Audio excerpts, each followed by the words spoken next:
Okay, I want to welcome everyone to tonight's Rockland Sewer Commission meeting.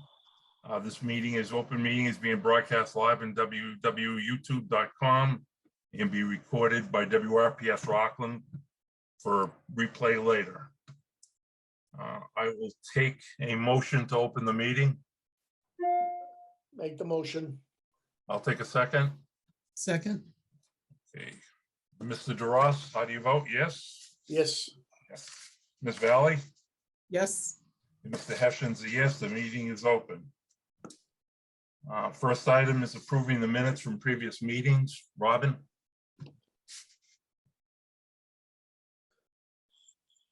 I supplied minutes to you guys for April 14th, April 21st, April 26th, and May 11th yesterday. I did not see May 11th, but what was the others? Because I did see those. April 14th, April 21st, April 26th, and May 11th. They were all together in the same email. I'll make a motion. We approve the minutes for April 14th, 21st, 26th. I have not read the 11th. If you, Sherry, if you and Dan have read them, and if you're content with them, I'll accept that. Have you? I did read them all. Yeah. Yes. Okay, so I'll take a motion to accept April 18th, 14th, 21st, 26th, and May 11th. Motion. Do I have a second? Second. All in favor? Mr. Aye. DeRoss, Aye. Ms. Valley, Yes. and Mr. Hession's a yes. I'm gonna go a little out of order today, right now, and going to abatements. Robin? Okay. Let's see, I have 3 of them. The very first one is for 97 Weymouth Street, Reginald Newcomb. His outside spigot was leaking under his home. He has a repair invoice that the water was leaking and did not go into the sewer. I looked at his last 3 cyclical periods that match this one. We would be giving him an abatement of $308.78 to bring him down to his average cost per quarter. He supplied the invoice and all the paperwork with the write-up. Okay, I'll make a motion. We accept that abatement. Second. All in favor, Mr. DeRoss, Aye. Ms. Valley, Yes. Mr. Hession's a yes. Next. Thank you. The second one is Robert and Chun Patterson. It's 162 North Ave. The plumbing leaked into the crawl space under the home. I did the same type of research. And to bring them down to their average consumption, the abatement is $634.63. They have the invoices and the write-up. I'll make a motion. We approve that abatement. Second. All in favor, Mr. DeRoss, Aye. Ms. Valley, Yes. Mr. Hession's a yes. Thank you. And the third one is a payment was misapplied and they accrued 68 cents in interest before it was applied correctly. And that's for 57 Sunnybank Avenue for Norman Face, and the amount is 68 cents. I'll make a motion. We approve that abatement. Do I have a second? Second. All in favor, Mr. DeRoss, Aye. Ms. Valley, Yes. and Mr. Hession's a yes. Thank you. With that, I'd like to introduce Selectwoman Lori Childs, who is our now Board of Selectmen liaison.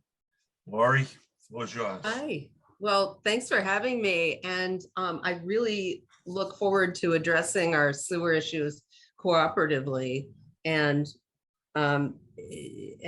transparently. And as my role as sewer liaison, I hope to come to you, ask you guys what you need so I could report it back to the select board and we can work together on different things. Right now, I guess the most immediate thing is I&I. And one thing we'll need to correct that problem to meet the EPA's demands is money. So what I have been doing for the past month or so is well, I want to have a two-pronged approach, first of all. Let me start there. I would love to have a sit down with Ed Markey, perhaps Elizabeth Warren too, and be the squeaky wheel about a crappy situation, no pun intended.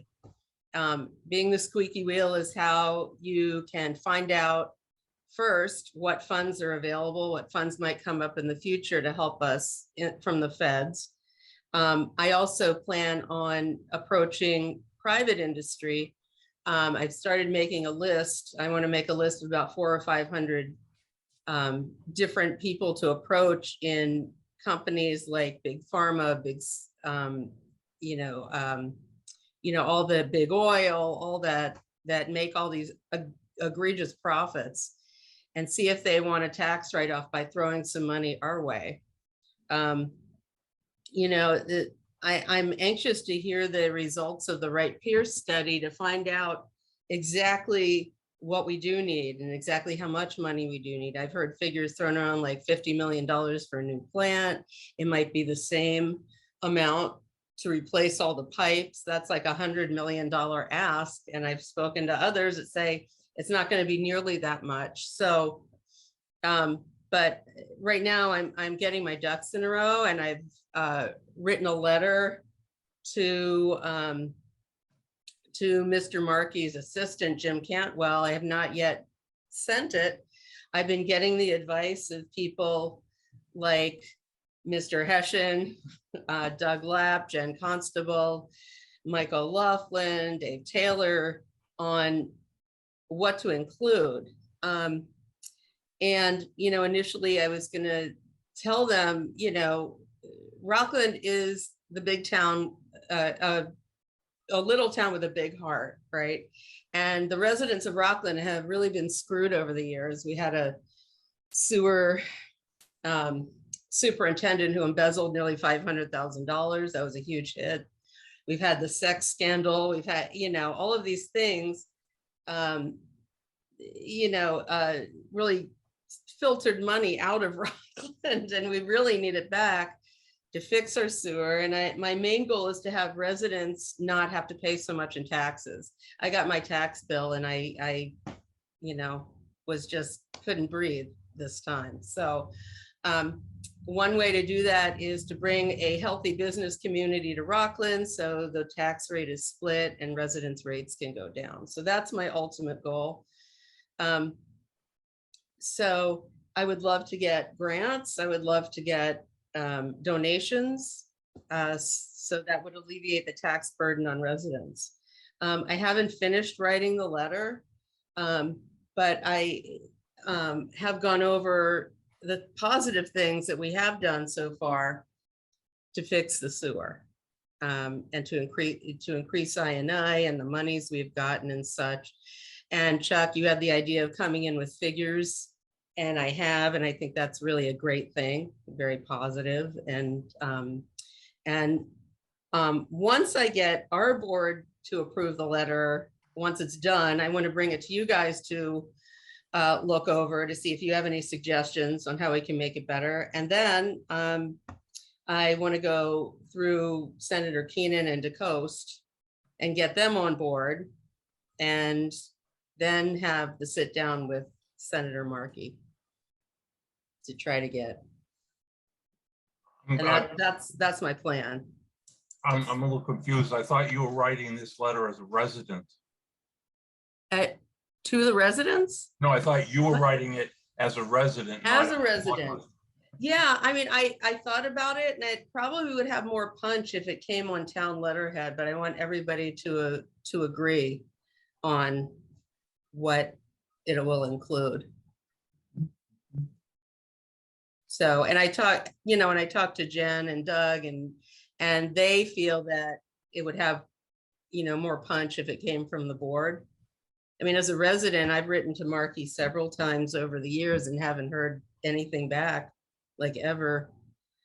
So what do you guys think? I have personally, I don't know how the others feel. I have no problem with it coming from the Board of Selectmen if they're gonna write it, but it's with the understanding that we have final edit as the Board of Sewer Commissioners. Mhm. Yeah, I mean, I believe that, I mean, believe me, Yeah. we can use the help, and I'm not turning down the help, but I want to Right. make sure we're on board and we agree 100% what's going on in that letter. yeah, I have no problem with that. So, I touch base with Dave every couple weeks, see what he needs. And his answer has consistently been money. I've talked to you in the past, Chuck, and you're like, oh yeah, we just need money. We really need it. So that's my goal. That's what I plan on doing. Lori, I really welcome this assistance. I think Yeah, you have hit the nail on the head. It is going to take some money because Yeah. there is a lot to be done. Right. So having that assistance would be great. yeah. I'm wondering if it would be more impactful if it was a letter from the joint boards. Oh, maybe. I'm Sure. just throwing it out there, but yeah, Yeah. I think it's a great idea. Yep. Yeah. And it So, probably wouldn't hurt to include that, we're going to get into it later, the administrative order, the constraints. yes, that right. that's putting on us. That is certainly included in it now. And it really puts us in a pickle because, we have a timeline to meet certain goals and we need the money for it. One thing I'm waiting for is a couple days ago, the State House passed a bonding bill. And within that bonding bill, Senator Keenan asked for a $1.7 million ask earmarked for Rockland I&I. So, the Senate has to vote on it, and we'll probably hear the results of that in a couple months. So I would include in the letter, yeah, we just got X amount of money from this bonding bill. So this is what we need further. So that would be a really strong thing to put in. Yeah, I So mean, you could use all the help we can get. Yeah, It's excellent. so Yeah, but I would say, go for it. Dan, you got any comments? No comments. yeah. Dave, do you? Questions? Is that do you guys need anything from us that you can No, think of? like I said, I just want to see, I want to see the draft before it's mailed, to let the board have a chance to look it over. And Yeah, absolutely. I have no problem with that. Yeah, I would agree with Chuck. Just let us see the draft. Mhm. Yep, no, knock yourself, any information or any help I can give you, let me know. yep. You've already been quite helpful. Thank you. So, yeah. Great. Alright. I mean, like I said, again, that my major goal is to keep a further tax burden off of us as residents. Oh, yeah, as a senior citizen, and I can thank you very much for that. Yeah, Our goal as well. Our goal as well. Keep us yep. Yes. Well, as good. affordable as we can. So Okay, sounds great. that's a go. What's- Good luck. Thanks. Here's a collective fist bump. No. Anyway, All right, All right. we move on Right. to new connections. If there's no other comment, Dave, I guess you had no luck with 320 coming in, or? They would like to be continued to the next monthly meeting. Okey doke, we'll do. Did you happen to touch base with them on a independent line? They are looking to set something up within the next week or two to do discussions on that. Awesome. Yep. We're going to be discussing positions on waiting lists on that. I think where they're continued, I think it's only fair where they have appeared that they still are vying for the #1 slot in the waiting list. I would agree with that. I mean, it's going to be modifications by the board moving forward on how they present the tie-ins. Hey, question, did they have to go back in front of Concom?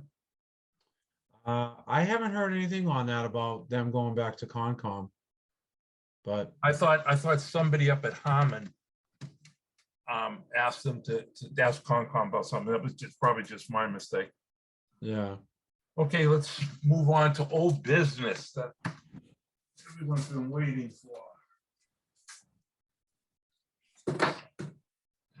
It doesn't look like there's any public, so it's just us people here. As everyone knows, well, this is going to be recorded. We received the final draft from the EPA on their order.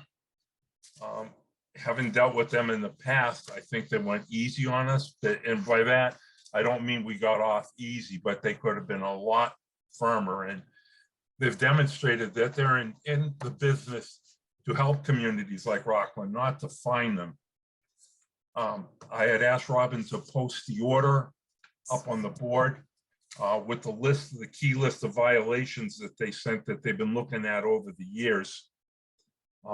As well as I sent in late tonight, I neglected to send. What I did is I condensed the timeline into dates that we could look at. And the one thing I did not include was the phosphorus. They basically gave us all the concessions that we wanted and we requested, with the exception of the phosphorus. I think they're waiting to see how we do this. With that, I'm going to read some excerpts from a letter from an email from Attorney Kenny, who spoke with EPA Attorney Koff. The town should be ready to implement and begin compliance with this order immediately and prepare for the upcoming deadlines. That really is a no-brainer, and I think we got to jump on a lot of that with the moratorium and the proposed I&I work. If anyone is, just to refresh people's memory, we had a SSES, was the sewer system evaluation study done last year, and identified 219,000 gallons of I&I that we could readily go after. Unfortunately, the ticket for that was $850,000, which we don't have. So out of that, we took out, we're going to go out, we elected to go after 67,500 gallons of I&I. That is, it is there for the taking. We have the funding to cover that right now. The reason we broke that off is the secondary findings on the SSES study, although it does point out some items in the main, the bulk of I&I in every town is in laterals, which technically is the homeowner responsibility, and Rockland homeowners, as well as other homeowners, are not ready to do that. So we are making headway as far as got a plan to go in place. Attorney Koff, again from the EPA, also stated the deadlines in the order are not necessarily set in stone and can be amended by the town down the road if necessary. He specifically referenced the phosphorus compliance and said if the town is showing good faith in complying with and moving forward with the goals of the order, the EPA could allow the town to later the deadlines for the phosphorus compliance and or other areas if needed.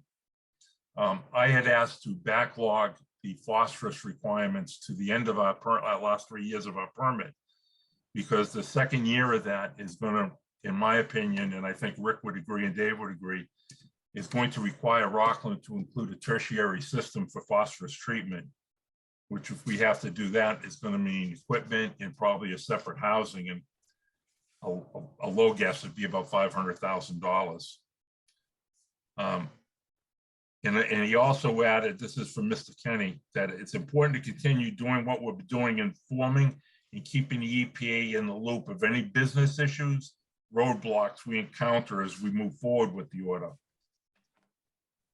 Now, when I said we got off light, it's not entirely, and this again is not etched in stone. So this is some of the pitfalls that could occur. One thing that Attorney Koff, again, the EPA mentioned, that the EPA could plan on issuing the town some type of fine for the permit violations. He also stated while the current order is an admin order, at some point EPA will most likely be seeking a judicial decree or judgment for the court regarding the enforcement. That is no more than saying instead of administrative, it is going to be a consent order. That means we don't have a choice. That if we don't do it, they'll come in and do it for us, tell us how much to spend and what to do, which we don't want. It did, and I wanted, this is Attorney Kenny again, and I agree with them. It does not sound like either of these would be coming anytime soon, as they essentially waiting to issue any further enforcement at this time because they want to see the town's compliance with the order and permit. Attorney Cost stated these actions will be our actions will be taken into account and could result in a smaller fine. But again, on the flip side to that, failure to comply is likely to result in larger fines. So with that, I didn't, unless anyone on the board or Lori or Dave or Rick have any comments, Dave? No comments. No, it was all pretty self-explanatory going through it. So Rick? Yep, same here. No comments at this time. The deadlines, the Mr. dates. Chair. Go ahead. I would like to add to that, the order also is relying heavily on our moratorium that we have in place. Yep. And I noticed in the minutes, there were some amendments that we had voted on in April. And in the following meeting, we decided that we were not going to implement those. Right. And I'm wondering if, I'm thinking I'd like to make a motion to rescind the April 14th moratorium amendments. You jumped me on that. I'd like to, and I'd like to explain why I think that is appropriate. What I want to do, or what we would like to do, is take that moratorium and make it more reasonable to fit the compliance order, because again, moratorium is strangling our income ability. Second, we get that 67,500 out, which is the big commitment we made to them to show them that we mean business. I want to open up as much we can to bring in more revenue. So with that, I'll entertain a motion to rescind the vote on the modifications to the moratorium of July 21. I make the Motion. motion. Okay, Do I have a second on that? second. I'll do the second. Okay, all in favor, Mr. DeRoss, Yes. Ms. Valley, Yes, and Mr. Hession's a yes. What I would like to do is, for time's sake, add that moratorium to our working session, so we're not tying people up necessarily until we have something we could present to this group and to the town. Say, okay, here's what we're thinking, here's where we'd like to go, and put it out there for debate. One of the big things in the compliance order is that we're going to have to come up with what they call additional alternative ideas, or I had the word down, additional alternatives report, which is going to basically come from the CWMP and CWMP modifications. What other things are we looking at as far as attacking this? And again, we could go in depth in that at a later date. What I did not know is that if people would want an opportunity to comment that on this EPA order or ask questions, meaning the public. So I'd asked Robin to post it. And if there is sufficient public interest in doing so, the Sewer Commission will schedule a meeting to just go over the EPA draft, or the EPA order. But I'm going to wait to see on feedback from that. Anybody can just drop any of the board members an email or send a text or whatever, and if there's sufficient interest, I'll be glad to have a meeting to discuss that. Excuse me, Chuck, can I ask a question? Sure.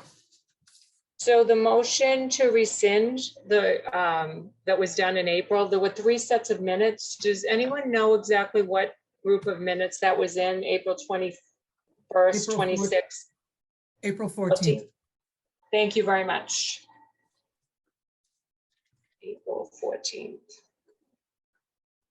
I guess the big one we got coming is due April 1st is to give the EPA a plan and the schedule to implement the work in the summary of the I&I report, which that should be able to be done, and submit a scope of services for modification to the CWMP. Those deadlines can be worked out for a couple of weeks or what have you. With that, we'll move on. 20 vote. Sherry, you want to go over the approved connections that we've done at the working session? Sure. In our working session, and I'm going to share my screen. In our working session, the commissioners reviewed all the various projects that have been mentioned or are on the radar, and we have formatted a board-approved wait list.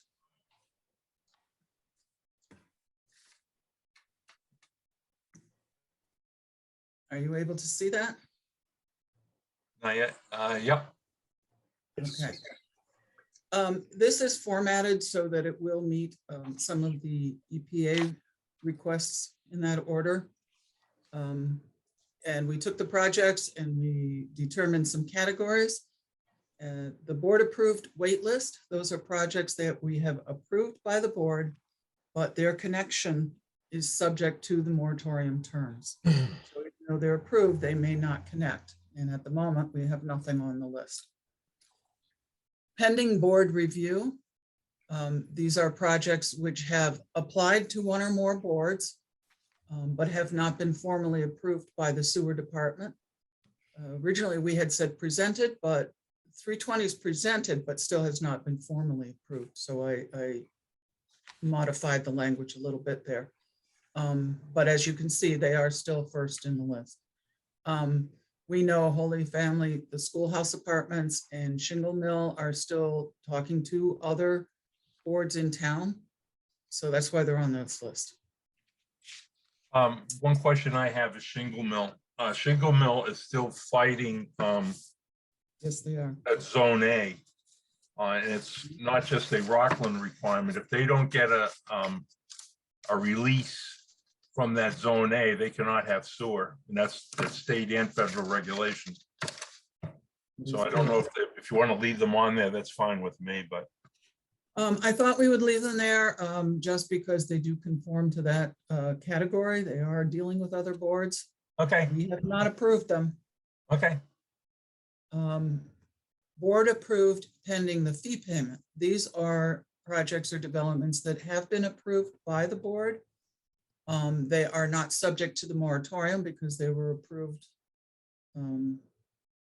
after the January 2020 that was stated in the moratorium. They may connect at any time after their fees have been paid. I will note that Beechwood is on there. We have some discussion on that. The others, I think, are accurate. And then the last category is the board approved and are probably already connected. These were approved and connected to the system all prior to the moratorium being implemented. The final category is future projects. These are projects that we know are in the wind. Perhaps they're on the town website as current projects, but as far as we know, they have not begun to approach various boards to begin the planning. What I would like to suggest is that this be the board approved wait list. We post it onto our website. Changes are only with commissioner's approval. And I guess, Robin, you'll be the keeper of the list. The other thing I wanted to mention is that the I&I fees that are noted here, they're listed as the funds that may or may not have been paid. That does not mean that they are available. That will be another session that we're going to look at in our working session. Okay, what I'd like to do is put that on one of our first items for the next working session next week. Agreed. So were you gonna post this as it is now, or are you gonna wait till the next working session? No, I post that now. Well, we'll have to make some modifications because some of the numbers are, do we not include the development fees? That is correct. These are strictly I&I, which is what Okay. the EPA was asking for. All right, and then the expected flow, a couple of the expected flows will have to be corrected. Will you provide that information to me, Dave? I gave you the sheet the other day.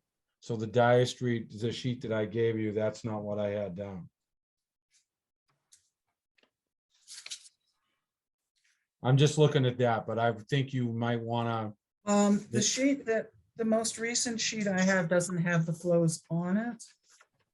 but that would be on the build, the regular build out numbers that we sent Okay. back a while ago. That has the matrix that you were referring to, Yep. the fee matrix.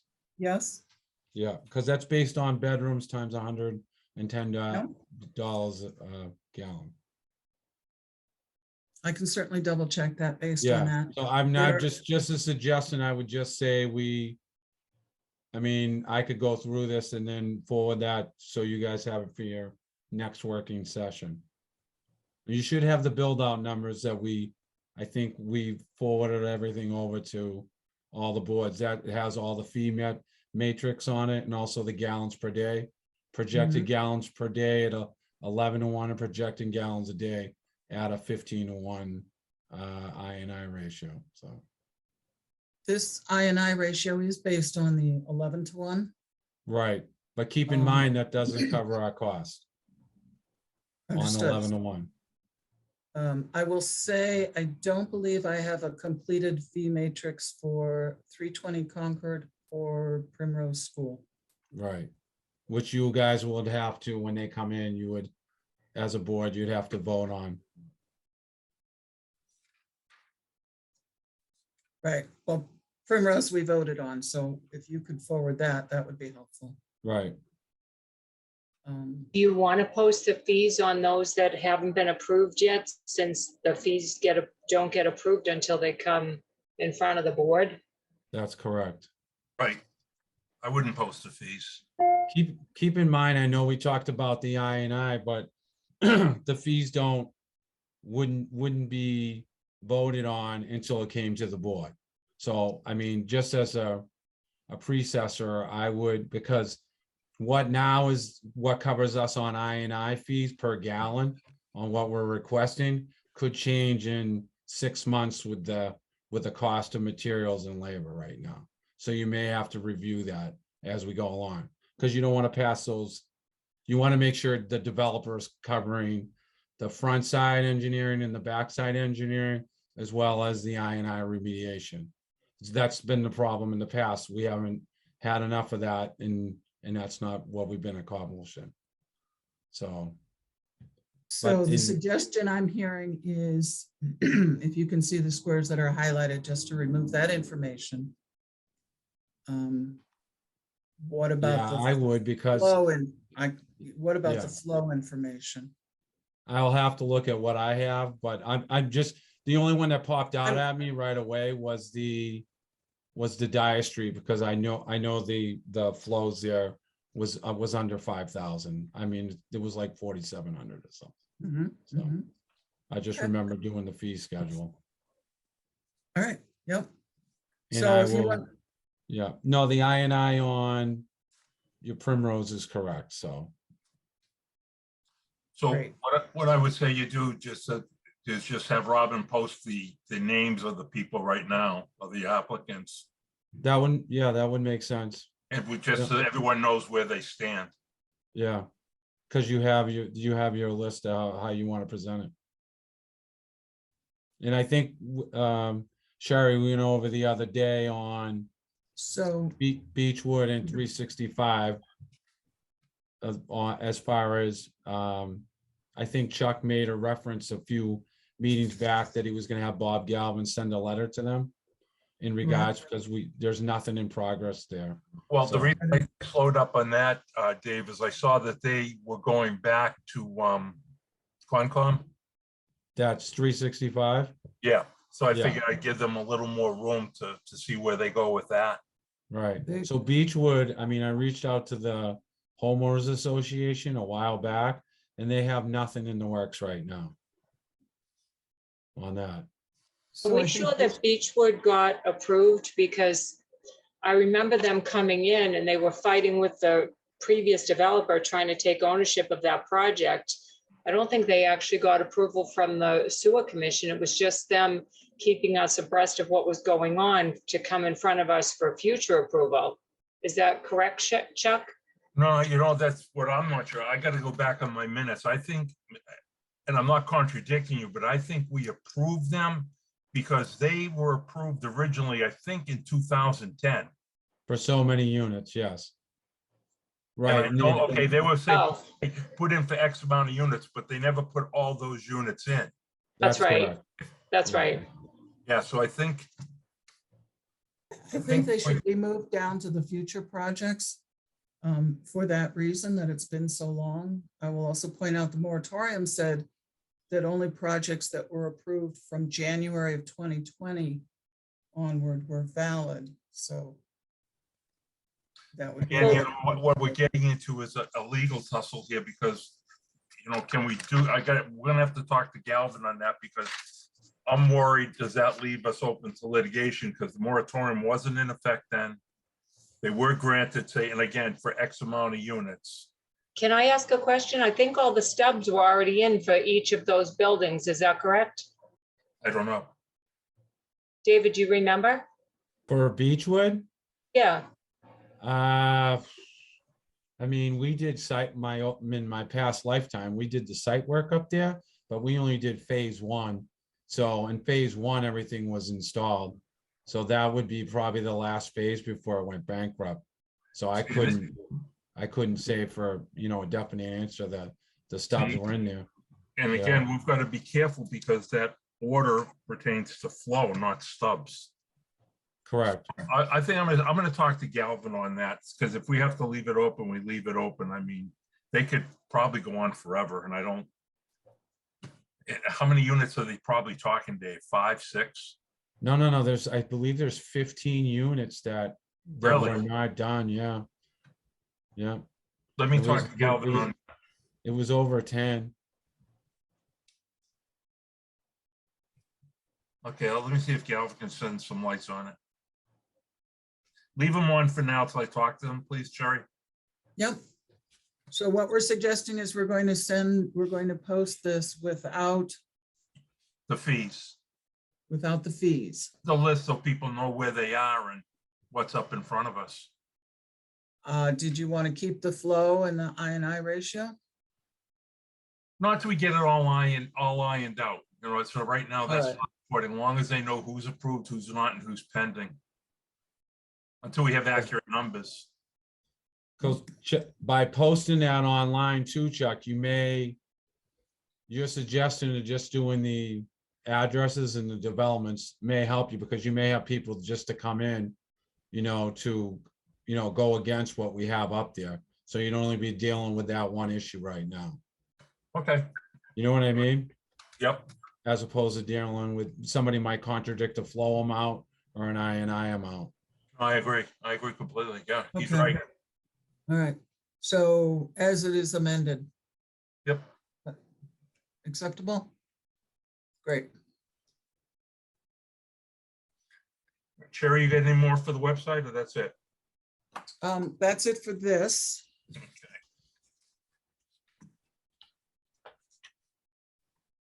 Wanna go on the next item with the ordinance? The next item, I'm sorry, the website, Oh, go ahead, sorry. for the department website, that's a different item. What I'd like to ask the board, I'd like to suggest that we reorganize it, redesign it a little bit. So there are a lot of reports on the site now, and there will be more with the EPA order and some of the projects that we're getting ready to take on. So I'd like to ask the board, if you'd like, I'd be happy to volunteer to work on that, do some redesign, talk to Gene and IT, see what's available, and then come back with recommendations for you.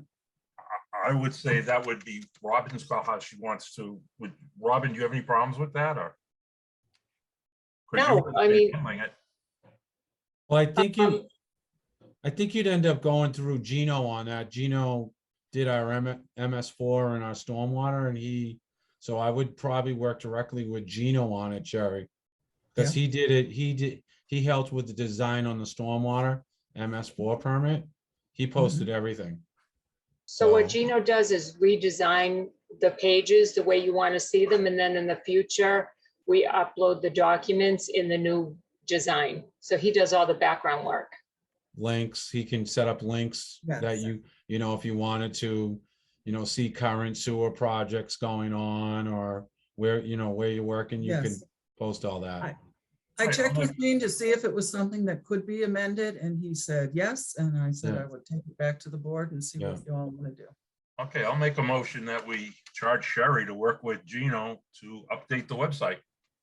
Do I have a second? Second, All in favor, Mr. DeRoss, yes. Ms. Valley, Yes, and Mr. Hens, yes. thank you. With that, we go to the ordinance. Robin, I sent it to you again. I'm sorry I'm late. Way back when we had discussed changes to the ordinance and we worked them out. Bob sent each of us a red line copy, Sherry, Dan, Dave, that we got a copy of it. What I'd like to do is just post that and you know, see if we could post that for discussion at the next meeting for a final vote. Okay. I'm not sure I follow. You want to post what you got from Bob Like Galvin? a- Like a final version? Yeah, well, what I want to do is post his red line comments and we'll vote to make it final. Where do you want to post it? I posted on the website. Now, what he did also, which is his biggest comment, I would consider changing the name of the Rockland Sewer Ordinance to the Rockland Sewer Department Rules and Regulations. Ordinance connotes that there will be, was a bylaw adopted, which I do not think happened. So I think we should also vote to, I think maybe we could do that tonight, vote to make it the Rockland Sewer Rules and Regulations. Didn't we already have this discussion and the townspeople have to vote at town meeting? Well, that's what Bob is saying, that to get around those changes, he said we change it to the rules and regulations. With an ordinance, we do not have to go to a, But wouldn't you have to go to Right, town but just- meeting and switch it from an ordinance to regulations? Right. I believe, because it was voted back in, I think it was, if there was, it was 2011, probably. That's I when the thought it ordinance. was 06 or it was even before 2000. I know it came up because somebody did a search for it at the clerk's office at one point and it came up and we had to research it. All right, So I mean, I would check with Bob Galvin because I know if it's an ordinance and it's coming out of an ordinance and you're switching it to regulations, then it would probably have to go back to town meeting where it was voted on as an ordinance. okay, I'll try to get a hold of him tomorrow. I'm losing my days. Today is Wednesday, not Friday. Tomorrow's Yeah. Thursday. Okay, I'll call him tomorrow. So we'll table the ordinance till next week, next meeting. Until I have a talk with Bob.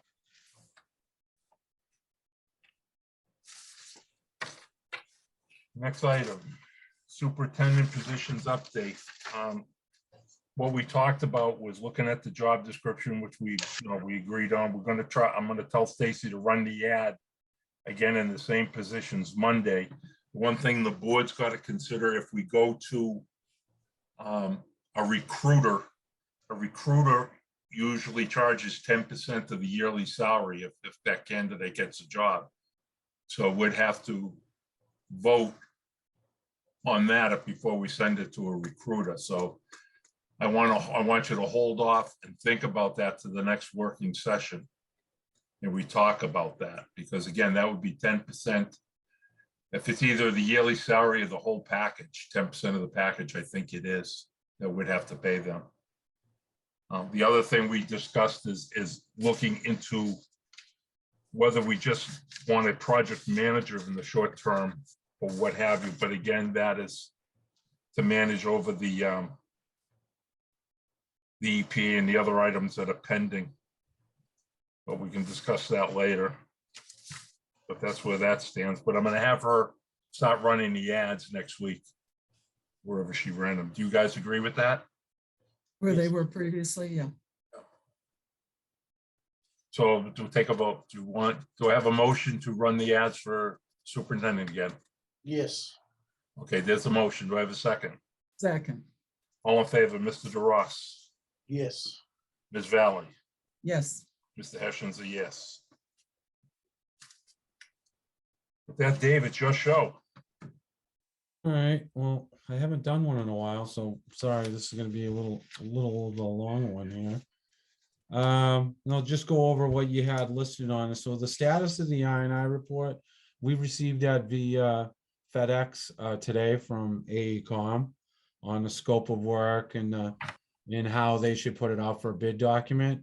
I will get those copies together for the board and put them out on the desk once we open that up. I mean, I just perused it very quick today.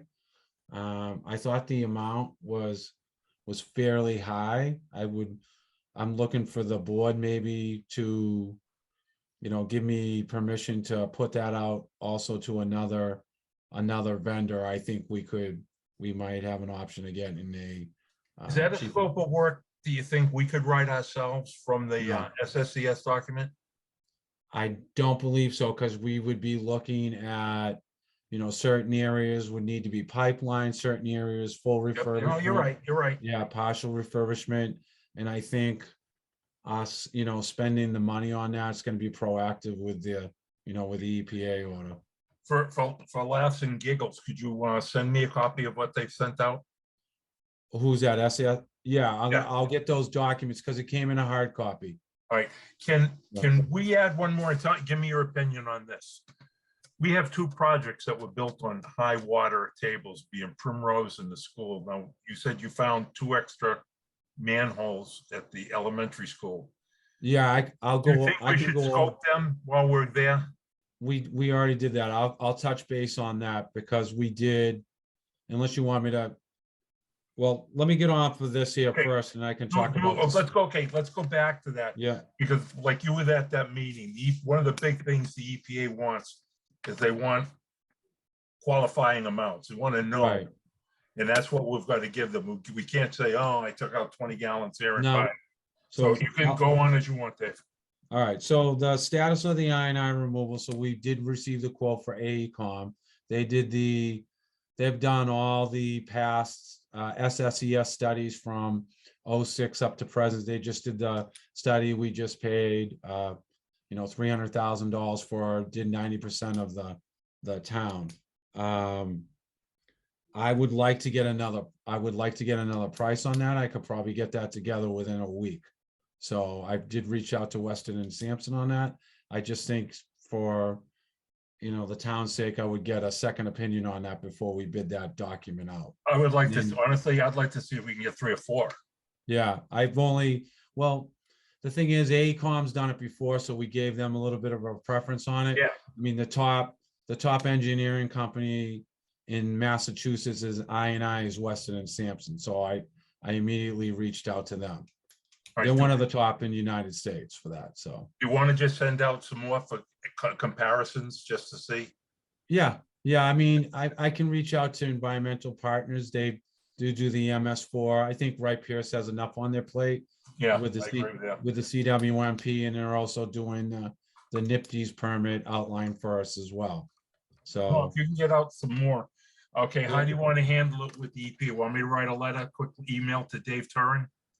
yeah, they kind of know we were gonna do a couple on that. Yeah, but they also got a deadline of August 1st is what I'm saying is I'd like. to Right, give I them mean, enough we Is will this- have the scope of work in hand by August 1st. In the bid document, we'd probably be looking for another month, Yeah, so we could get the bid out.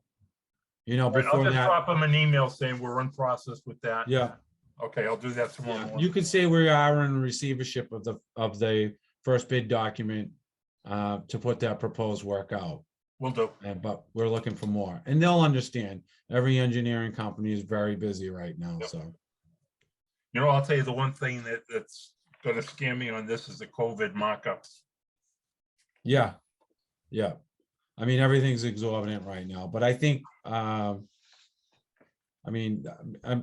been looking with who can eventually come up with our annual I&I control plan, because we have not implemented that yet. And that's gonna be part of the permitting with DEP moving forward. So we're gonna need, so, and then we Well, let could me probably take care of that parlay. tomorrow with Dave Turin, and I'll send that Yeah. email. I'll CC you, Chris Kenny, and probably Doug Lapp on that. Okay. So that's pretty much where we are with the SSES and the ACOM, the studies. So the boiler status, we're working with Hallam and also Wilkinson Group. So they're putting together the scope in the bid document as both, because Hallam did the original engineering on the digester boiler, and Wilkinson is currently doing the work. So so we do need to, we did do an earmark, if you remember, we put in for the ARPA funding.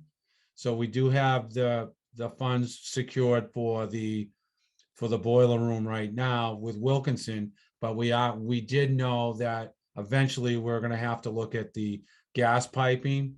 Rick was helpful on that, and then so we did tentatively earmark another 200 for the gas piping. So right now, Hallam and Wilkinson is putting together a bid document so we could put that out for the gas piping. And then once we get that bid document, you know, we can put together the what we're going to need for the gas piping through ARPA funding, which I think is going to be more than the 200. But we could, I think you're looking at close to 320. I believe it's going to be essentially what we just did for the digester boiler. I think that's going to be all the gas piping in that building. Is that something you can do during the winter, or you gotta wait? We're trying to not do it in the winter, because at that point, I know the boiler is going to be in, but we would also have to do a rental heating unit at that point. Am I correct on saying that, Rick? I know Rick's been dealing with it too. I think that's why we got away from it last winter. That's why I asked. I was worried about Yeah. that. Yeah, absolutely. We want to get that done as soon as possible before the weather changes, Chuck. Yeah. So they're coming back in. So they're waiting on a couple parts as far as the digester boiler. The big pieces of that are in. So we're moving forward with that. And then the gas inspector is going to let us hook up to that temporarily for all the gas piping in the building. And then from that point, moving on, that will all have to be corrected with new piping. There's no problem with the piping as far as coding issues somewhat, because I had heard one point they said it wasn't a code. Well, yeah, currently, but once we hook up to all the new apparatus at that point, the older piping needs to be all swapped out per our gas inspector. But we're to code, we don't have anything to worry about that. No, so the biggest difference is I've asked them to look at where originally the gas piping is 3-inch. So they're looking at what the compliancy issue is if we go over to stainless 2-inch, because with the efficiency of the new system, we might be able to go to a 2-inch, which would be tremendous savings to us. If they, let's say down the road, the sewer department hits the lottery and we get that money to do the facility upgrade, the changes we do now, we won't be reinventing the wheel down the road. We can still utilize. There's going to be some light modifications, but the electrical is good. You know, the general mechanicals are good there. You're going to need to be looking at the roof. I know we've gone over with Rick on that. So eventually you're going to be looking at a capital project on doing the roof. You know, they've been making, you know, the maintenance issues all right over there, but this is the biggest part, that and the gas piping.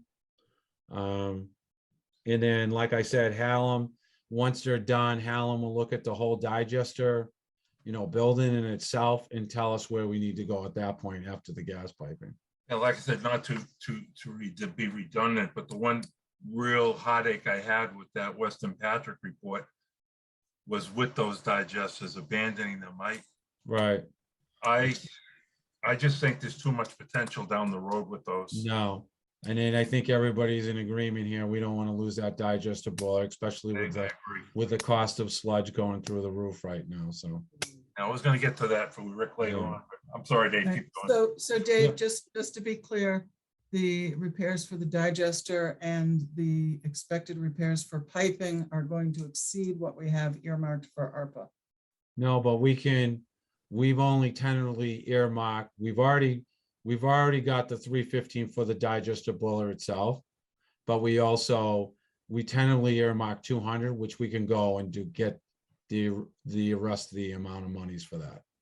So we can Right, we'll have to make another ask for the request. additional, I believe, but that's dependent too on like the circumference of the pipe, the diameter of the pipe. If we're allowed to go down to a 2-inch, because it's a more efficient, apparatus there, then we might be all right at that point. Okay. So, but if they Good. require that to go to a 3-inch, you're looking at going up, and then we're probably around 350, just like what Chuck said. Yeah, but Maybe- if we reduce the diameter of the piping, you're increasing the volume and the pressure. Wouldn't that change the boiler? No, because you're dealing with a higher efficiency system now. So that's what Hallam's looking at right now. So if they think we can go down to the 2-inch, then we'll be able to do that. So they're looking at doing that, it's compliancy issues at that point. That's why Okay. it's taking so long. Okay, no. Yeah. Thank you. Yep. Future project update. So I'm just gonna go down the whole list on what we're dealing with for, as far as engineering. Obviously and I'll let Rick touch base on a couple of the items too at the backside. The Butternut Station is up and going. I'll let Rick talk about some of the modifications. And then, where we would be going, at some point with Spruce into the future. I think we're all in agreement to see how Butternut plays out as a unit, and then we can make those changes as we go into the Spruce Street station. I went over the boiler, the comprehensive wastewater. I mean, Chuck, you've been dealing with, I think, Wright Pierce more than I, so I think you've got a good handle on that. What else we got? Digestible boiler. Oh, no, the one thing in the CWMP, they were gonna get back with a meeting date. Right. I They think said that they don't gonna work that out with you and Rick. right. I think they were talking about the week after next. At Okay, some point. whatever. Yeah, I think they have so everything they needed for any paperwork, GIS, so they have everything in hand now. Yeah, the only thing I asked them to wait for is for that final order, because I think that's. Right. Yep. And then the rate study, I had a meeting with Weston and Sampson today on the rate study. So there's a couple things, and then the board's gonna have to help with a few of these things. So we already gave them the FY22 budget, the FY23 budget. They have fiscal. So what we're gonna have to look at is finalizing capital plans next year, the year after. They're looking for, capital planning up until FY27 fiscal. So we're gonna have to at some point sit down, look at the scope of what we're gonna be doing for, obviously, you're gonna be including I&I in that. You need to look at like, if we're gonna, right, if you're gonna be looking at that phosphorus issue with the tertiary system, do we put that in there? They just need to know the capital expenditure, what we're thinking about for capital improvements, and they don't need the funding sources at this point, but they do need to know what we want to plan for, so that's encompassed into the rate study. So, Hey, can I ask one quick question before you leave on Butternut? yeah. Have you, since you did the changes, I took a ride down there just to see Lydia Square, and I saw some of the cracking on the building. Have you seen water problems in Butternut since you redone it? Well, so I know Rick originally, because remember, if you go back to Lydia Square, I was trying to get them to pay for that injector station, because I was saying it's going to get a ton of I&I, which it did. And I think Rick Ed, when he was here, he kept like an itemized list of how many times that fired off. And then I think Rick's going to get a better feeling, obviously not right now, because now we're in a low flow, but And then once we get into high flow, we can do that again. But that would be, that's going to be an I&I issue, but maybe not now because now that system is well sealed, but where it was before, it What's did gonna be fire done? off a lot. I mean, Rick, you want to just touch on that really quick on that? Yeah, sure. So basically, Chuck, it was always an estimate before. It was like number of pots fired and we took an estimate. So now that we got Butternut back up and running with a new system, and I just had the SCADA guys come in there and they put it to our new panel. So now we're gonna be able to actually see how much flow is actually coming into Butternut, something we never had that chance to do before. So like Dave says, currently right now, the flow is very low. But I think once we hit the rainy season, we'll really be able to see how much I is coming into that station. That's kind of And where we're at right now. I don't know. And I believe, like I said before, once that Lydia Square went up, there's a ton of hardscape over there. It's Yeah. gonna push that water table over to that Butternut, and it's gonna Yep. essentially be acting like a sump pump at that point. So I believe that's gonna be an issue. So if that Lydia Square ever comes back up to the board, don't forget, we also, off of that, we ended up adding to that ordinance, the grinder station, which they were totally against at the point.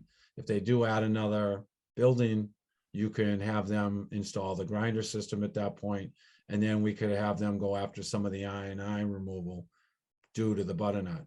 They're thinking of Because- another building? Well, if I said before, when looking at the plans, when they left that first building, everything is on that site for site plans is stub for another building. So there's a secondary stub over going to the right. There's a secondary stub for water. So I would not be. Just a side note, have you been over there recently? You see the building? have, yeah. foundations? You see the cracks? Yeah. I mean, I'm shocked that, I said it before, I'm shocked that ever went through, so. You tell me about it. I mean, so as far as the rate study, so like we're at some point, you're gonna have to sit down, see what the capital planning is gonna be for the next few years fiscally on what we're looking at. I mean, I think most of them are pretty self-explanatory on what we're gonna need.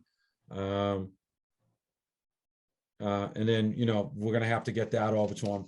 The rate study, the goal of that rate study, like I said before, should be the end of this year. And when we did talk, like I said, with EPA, by spring of next year, we should be in good shape with everything. You're gonna have the rate study come together, the CWMP, SSES study. We should at that point develop an I&I control plan.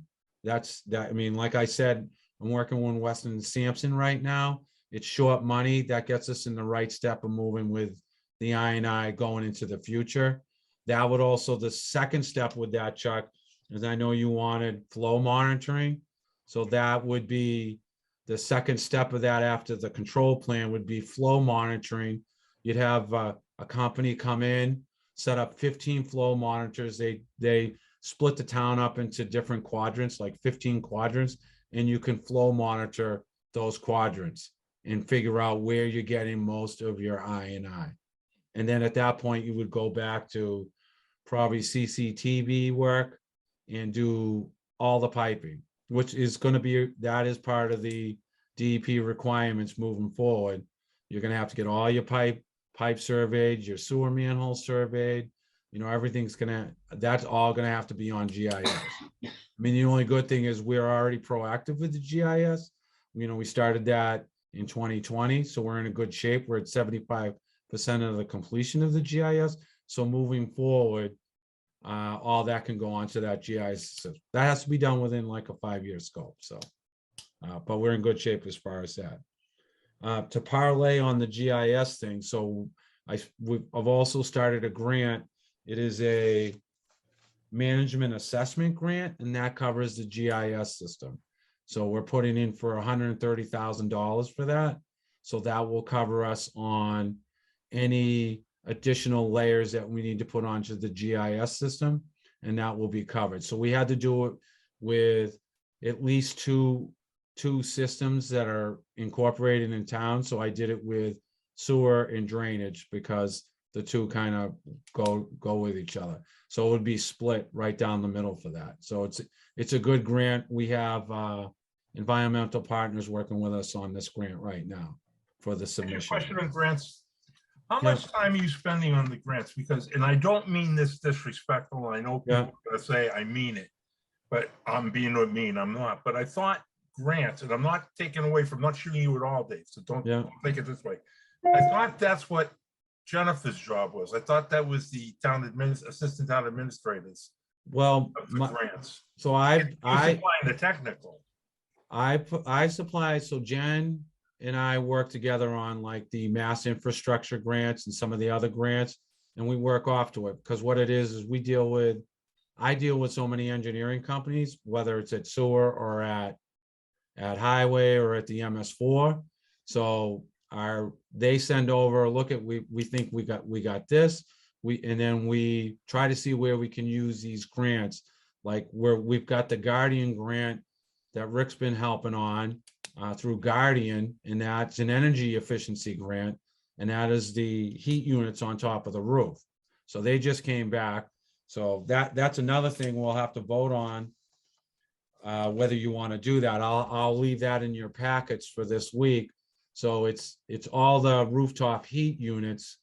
The cost of that project would be $100,000, and half of it would get paid for by that grant. And the issue is at the plant that once you get down on the newer side of the building, once you get down to a certain degree level, below 30, 25, we don't have an adequate heat on the new side of the building.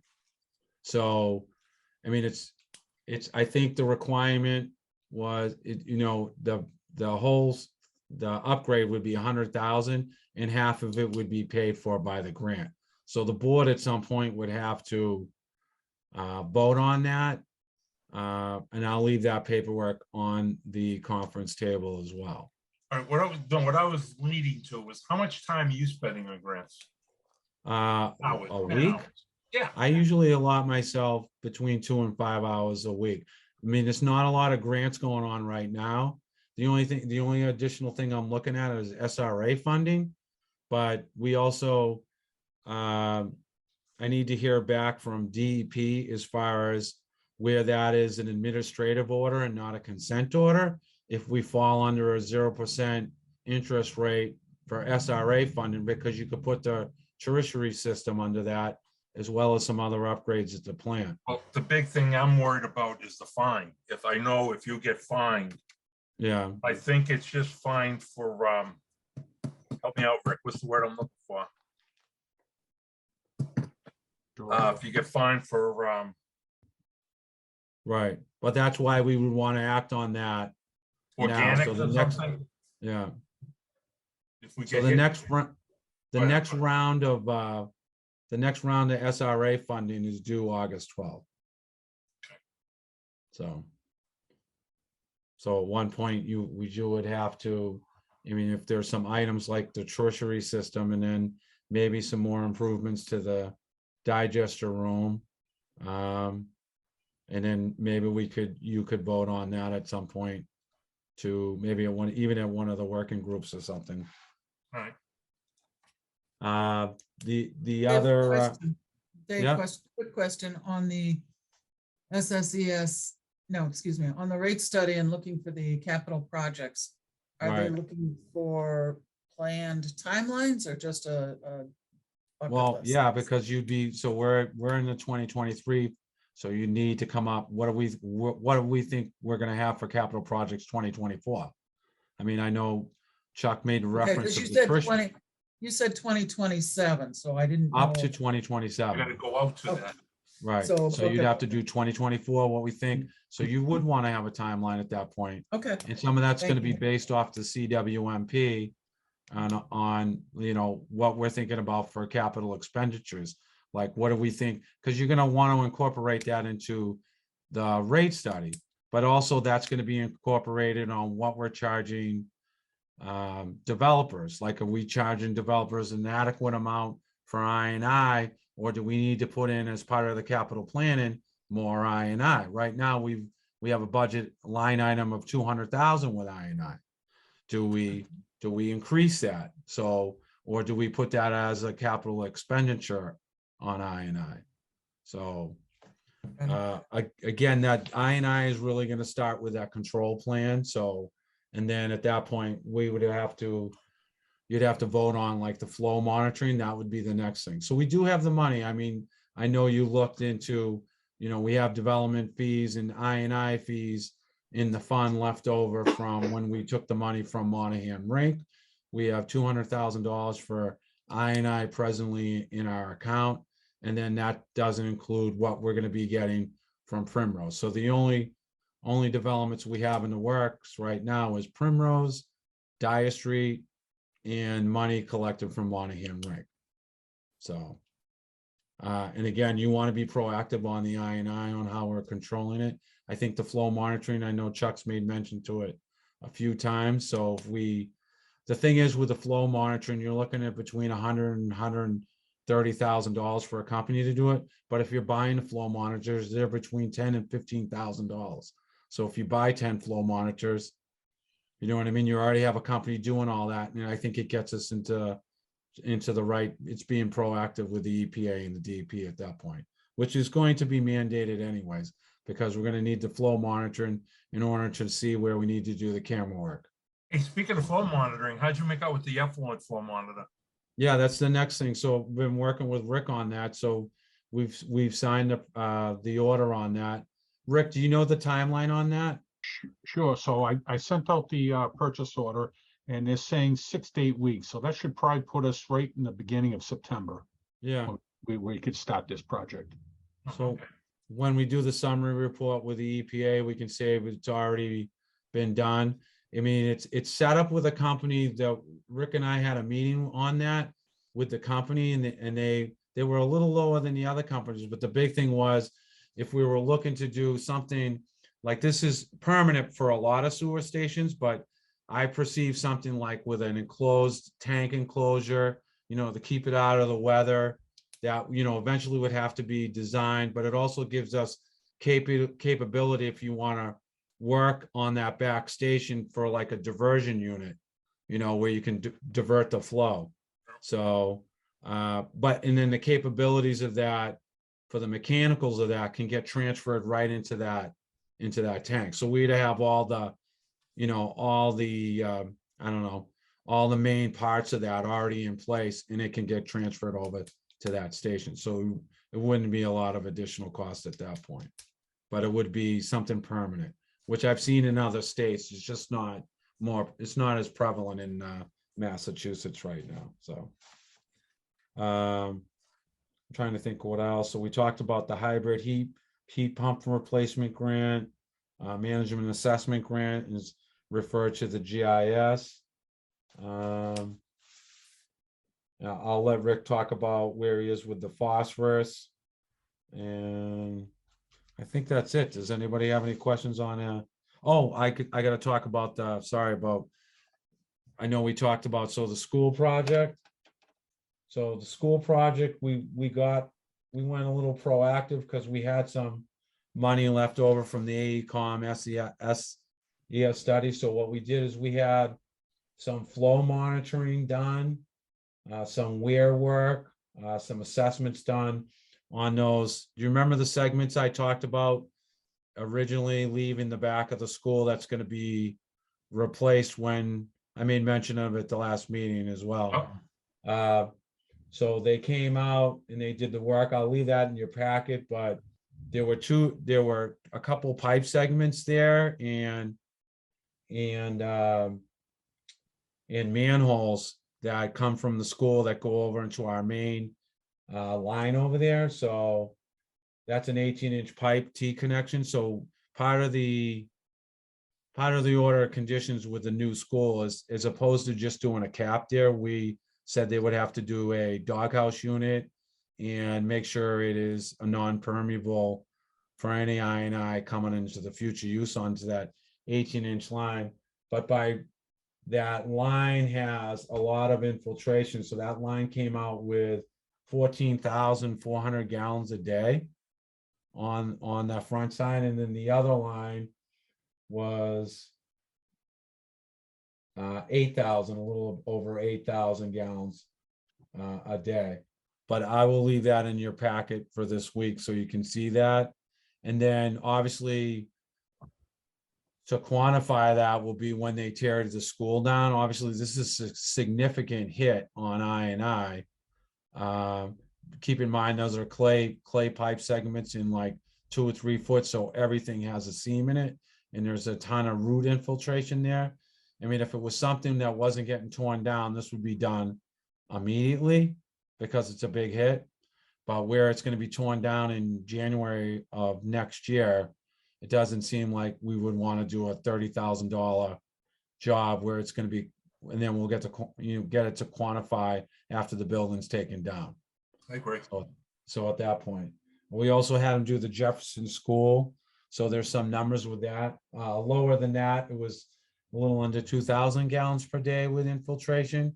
And again, we could get that quantified once Jefferson is demoed also in January. And then the only other one I had, because we had extra time, is we went up to Holy Family School and we had them, do the clay pipes all through that area, which obviously would need to be updated over to PVC once, if that project was approved upon board approvals at that point. But there's also a ton of I&I there at that clay pipe. So you'd be recouping a lot of that at that point. So that I&I with the schools, we can't document it until they're completed in January. Right. So you have your beginning segments, but the segments, we have everything cambered, we had everything measured. But again, with I&I, you can't quantify it till the back end once you rectify the situation. And keep in mind, those numbers look good right now, but once you do that, you usually lose 20 to 25% with infiltration. It's not like inflow. You remove inflow from like a sump pump, it's 100%, but infiltration, you can lose up to a quarter of that.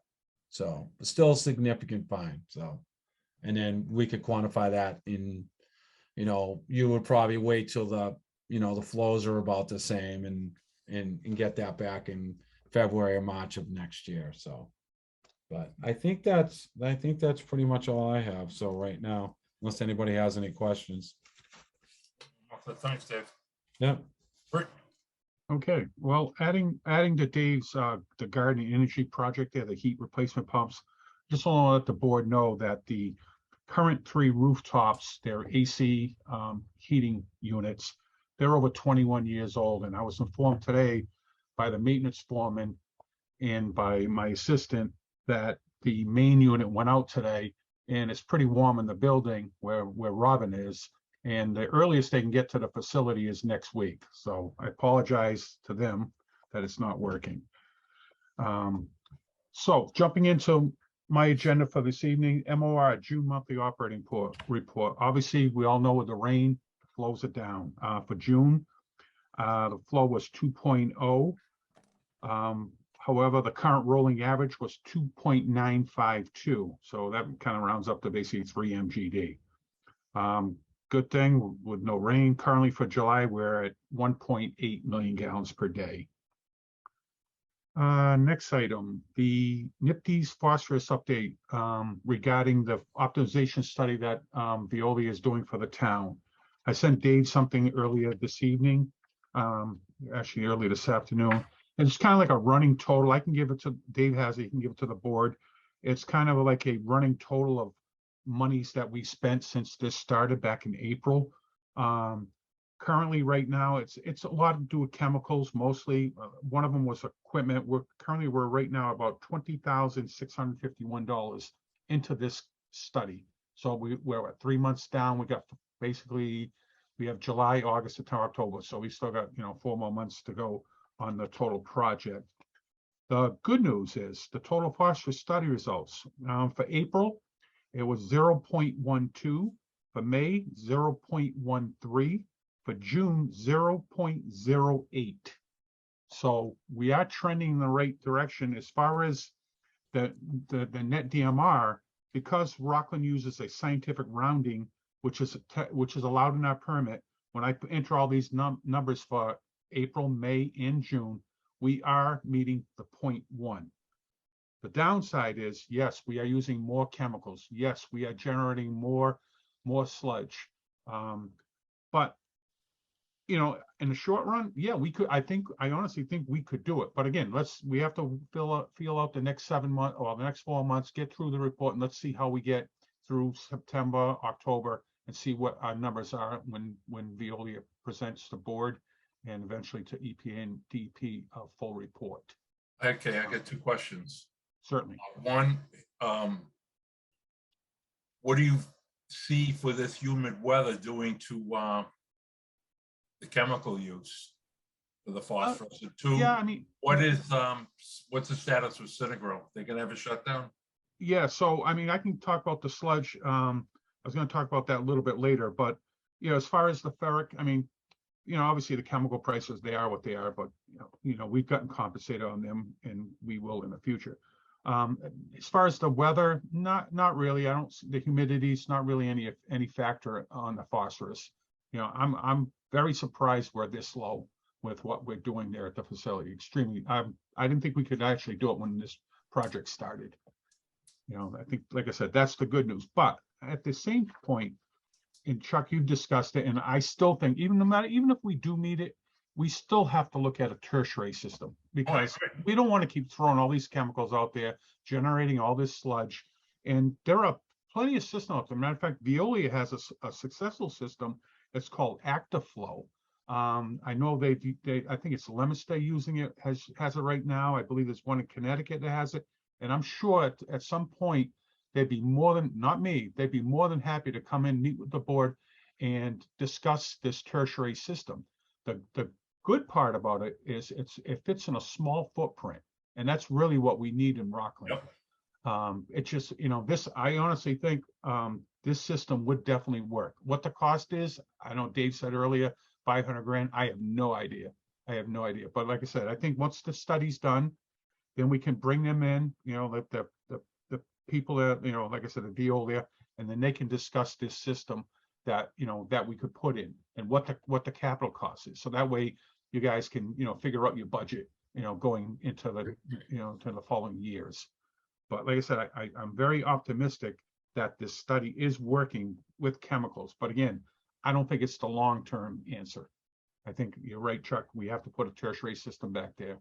And I think going it with chemicals is just a crapshoot. yeah, That's it my is. Like personal opinion. And plus, I don't like ferric.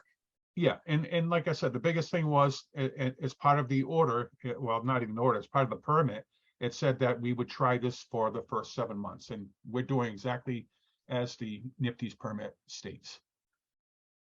So I'll jump into the next thing is sludge. That was my comment. So sludge, I think you guys remember that on the board, at least I know you, Chuck, sludge became an issue a couple of years ago because of Synagro. And lo and behold, I got a phone call yesterday that Synagro has reduced our sludge. We typically will do 2 a week. They just knocked me down to 1 per week. And I did one earlier this week, and I don't even know. I told my operator this morning, for tomorrow, I don't even know if they're even going to show up to pick us up. It's a major issue.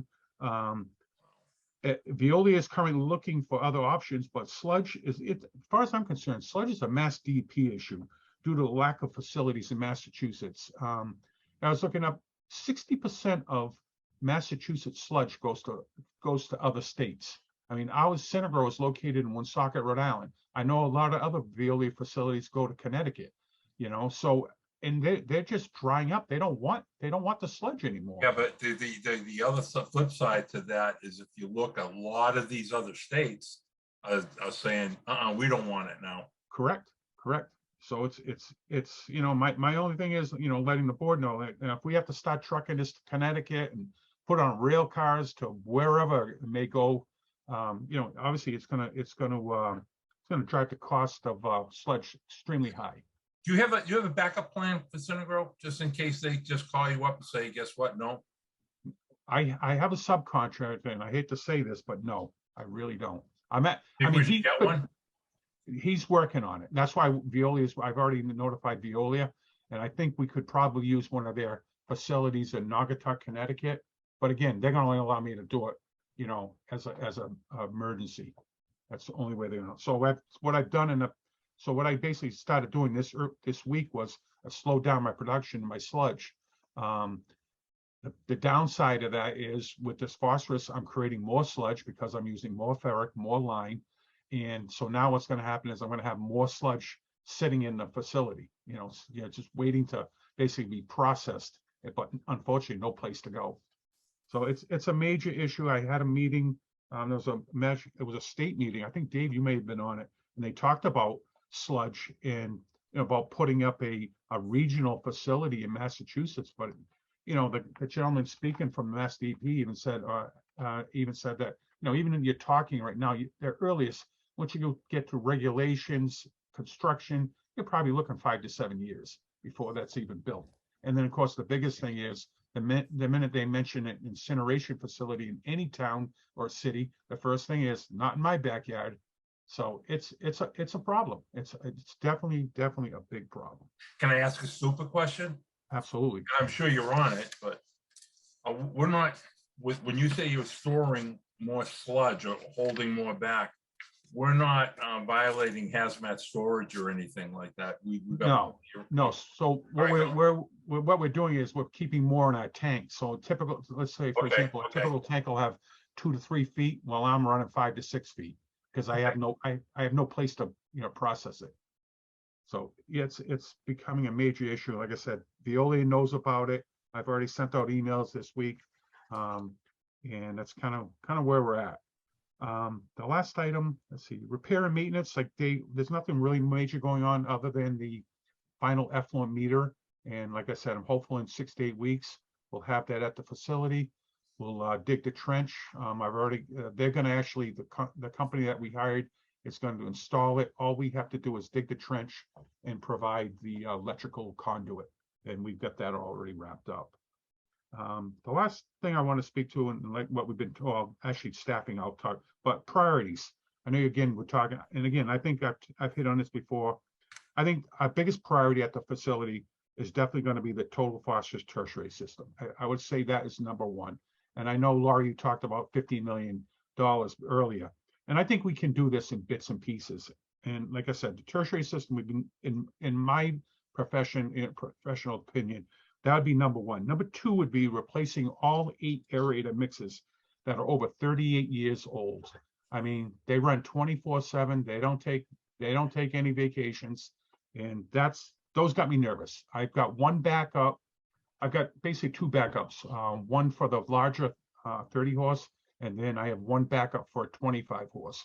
But if they would all go at once, and they rumble and they make all kinds of noises, if they would all go, if I lost 2 of the same one, I would definitely be in violation of our NIPD's permit. And for Laurie's background, that was one of the quote unquote catastrophic failures that Wright Pierce put out.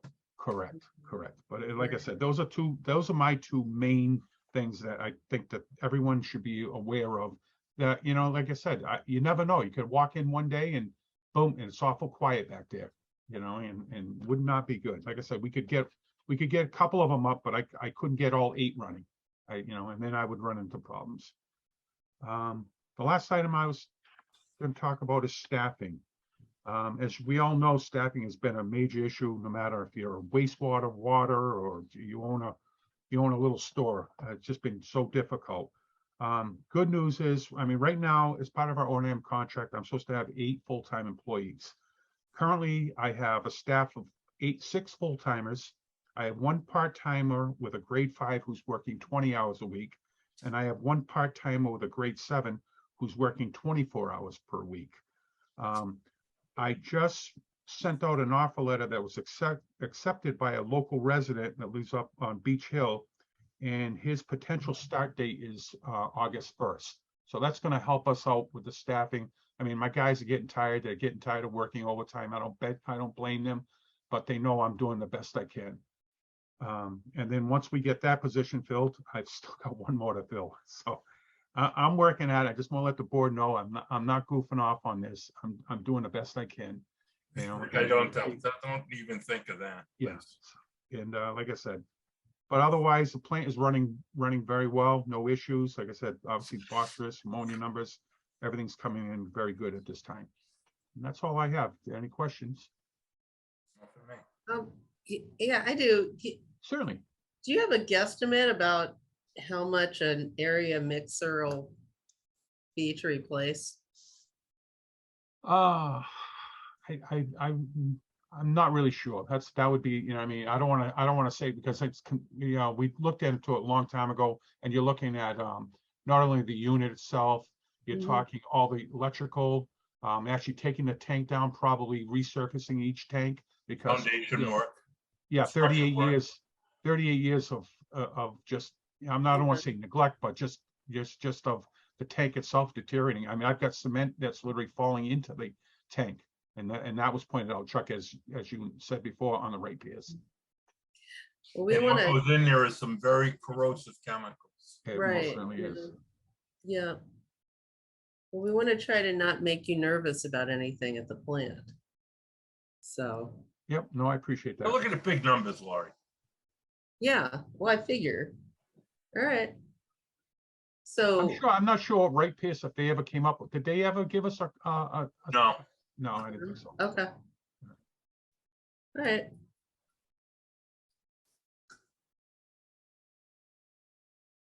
you know, they might have. I gotta look back at that facility report. They might have gave us a ballpark price, but it was pre-COVID. Yeah, they may have. Look at that. Okay. All right, does anybody want to add anything for the August meeting? What we have is I gotta get an answer from Bob Galvin on the ordinance, on the Beechwood Estates issue. That's all I have. And I don't think there is any public on, so there'll be no public forum tonight. Anybody have anything else they want to add, say, before we adjourn to executive session? Chuck, I just want to let you know, that meeting, I'll have Megan step in for me because I'm going to be in Pittsburgh. I'm actually going to see the Red Sox play the Pirates, and then I'm going to go see the Steelers at a game. Hey, So enjoy, Nice. enjoy. You're in it. Okay, with that, I'll entertain a motion to end tonight's meeting. Second, No, you're gonna make the motion, Dan. I'll Don't make be- a motion, make the motion. All right, do I have a I will second? second. I will All second. in favor, Mr. DeRoss, Yes. Ms. Valley, Yes. and Mr. Hessian's a yes. I want to thank everyone very much.